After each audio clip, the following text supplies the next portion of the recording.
शुभ सकाळ जय जगन्नाथ। आज हूँ एप्रिल मास 27 तारिख रविवार। मु आपण मानक केतोटी गुरुत्वपूर्ण खबर नहीं आसी। वीडियोटी शेष पर्यंत देखा मोर अनुरोध। वीडियोटी को लाइक सब्सक्राइब करंतु जहाद्वारा सर्वप्रथमे आमर खबर आपण पाखरे पहुँची पारिबो।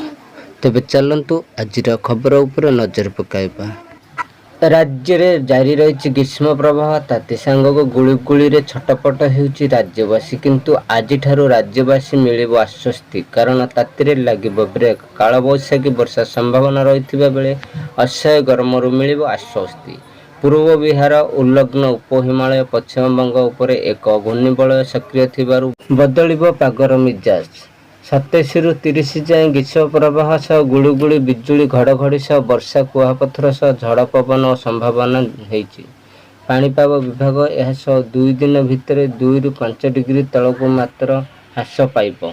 आसंता 24 घंटे प्रबल गरम बा ग्रीष्म प्रवाह को नहीं झारसुगुड़ा बौद्ध बलांगीर संबलपुर येलो वार्निंग जारी रही। पाणीपाग विभाग उष्म आर्द्र स्थिति बालेश्वर भद्रक जाजपुर केन्द्रापड़ा कटक जगतसिंहपुर यही 6 जिला को येलो वार्निंग। चलंतु परवर्ती खबर उपर नजर पकाइबा। सुआर महासुआर पर पुष्पाल को सेवक को मिली बासंद चेतावनी। दीघा जगन्नाथ मंदिर आरती पूजार जोगदेले सेमानकु नियोग विरोधी कार्य अभिहित करा जाई बासंद करा जिवो। पुष्पालक नियोग पक्षर समस्त पुष्पालक सेवक को कड़ा निर्देश दिया जाइछि। श्रीमंदिर पुष्पालक नियोग संपादक दस्तखत शनिवार यही निर्देश जारी करा जाइछि। निकटरे सुआर महासुआर सेवक को मध्य बासंद पाई चेतावनी होइथिबा दीघा मंदिर प्रतिष्ठार रोष कार्य बासंद पाई चेतावनी दिया जाइछि। पश्चिम बंग सरकार द्वारा निर्माण होइथिबा जगन्नाथ मंदिर आसंता 30 तारिख अक्षय तृतीय उद्घाटन हेबो। किंतु परवर्ती खबर उपर नजर पकाइबा। पहल ग्राम होइथिबा आतंकवादी आक्रमण में 26 जनक मृत्यु पर एलओसी उत्तेजना वृद्धि पाई। विशेषकर जम्मू एवं काश्मीर सीमांत पुंछ जिले में पाकिस्तानी सामाजिक पोस्टर ठीक सामने अवस्थित शेष भारतीय ग्राम सालोत्री कार्यकलाप एक झड़ देखा देइछि। कारण बासिंदा माने सेमानकर भूतल बंकर गुड़ी को सफा एवं महजूद करछंती। चिंतित अछंती, किंतु सीमा पार शत्रुता वृद्धि पर प्रस्तुत अछंती। गत 2 दिन धरी पाकिस्तान बिना प्ररोचनार अस्त्रविरति उल्लंघन आरंभ करिबा पर नियंत्रण रेखार कड़े रहुथिबा ग्रामवासी माने सेमानकर बंकर गुड़िक मजबूत करने आरंभ करछंती। परवर्ती खबर। आगामी 6 दिन मध्य राज्य केतक जिले हालुकारू मध्यम धरणर वर्षा किंबा ठंडा पाग अनुभूत हो पारे। भुवनेश्वर पाणीपाग विज्ञान केन्द्र पक्ष जारी होइतिबा ट्वीटरू यह सूचना मिली। परवर्ती खबर। सीमार हलचल राज्य में बढ़िला सतर्कता। पाकिस्तान नागरिक को देश छाड़ने को निर्देश पर ओडिशा रे रहुतिबा पाकिस्तानी को नोटिस जारी करिछि कमिशनरेट पुलिस।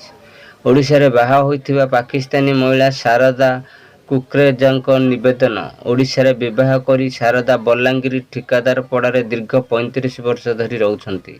परिवार समस्ते भारतीय, किंतु तांको परिचय पत्र मिल नथिले भी एजाए नागरिकता मिल पारि नाही। एबे भी से पाकिस्तानी भिसा रे रहउछंती। बलांगीर व्यवसायी महेश कुकरांक से विवाह करछंती।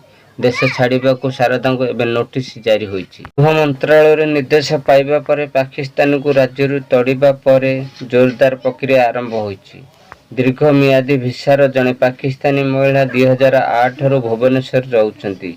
जने ओडिया को विवाह करबा पर दीर्घ आदि भिसा रे रहुथिबा संपुक्त महिला एही भिसा अवधि 2024 सरी जाइछि। एग्जिट भिसा पर संपुक्त महिला कमिशनरेट पुलिस पाखरे आवेदन करथिले, किंतु एबे तांको भारत छाड़िबा पय निर्देश जारी करा जाइछि।